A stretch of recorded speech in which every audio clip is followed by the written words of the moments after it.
Welcome to Newspresso. Here is the top story in the past 6 hours.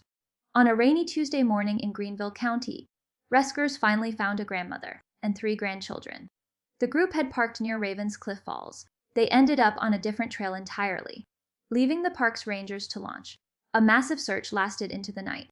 The first call came from a boy. About 9 years old, he told 911 operators. He and his family had been lost for roughly 3 hours. His phone battery was nearly dead, but he managed to hold the line for 10 to 12 minutes, sounding clear and calm. By the time emergency crews arrived, the hikers Tanda Michelin, 53, Melody Bangs, 14, Michael Lawton, 11, and Dale Moser, 9, were found deep in the wilderness, muddy and wet from the drizzle that had soaked the trail. Within an hour, the Greenville County Sheriff's Office had mobilized at least 50 people from 6 different agencies, including the National Guard. Drones buzzed overhead, helicopters hovered above, off-road vehicles roamed the uneven terrain, and search dogs followed faint scent lines through the tangled forest. The search was complicated by recent storms. They had toppled trees, obscured markers. They left the landscape eerily silent. The hikers intended a 4-mile, 5.6-kilometer round trip up to Caesar's Head.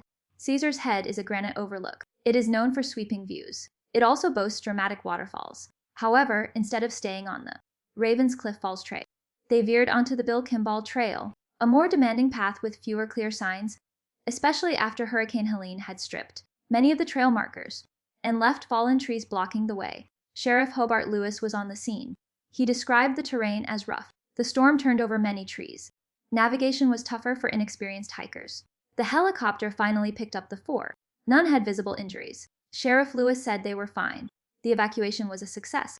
The rescued hikers were reunited with their family. Family members waited anxiously. They waited in a nearby parking lot. Emergency responders were ready.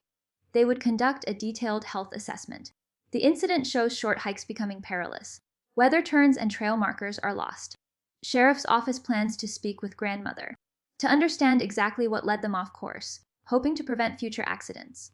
The rescue crew can breathe a sigh of relief, knowing that all 4 members are safe and home.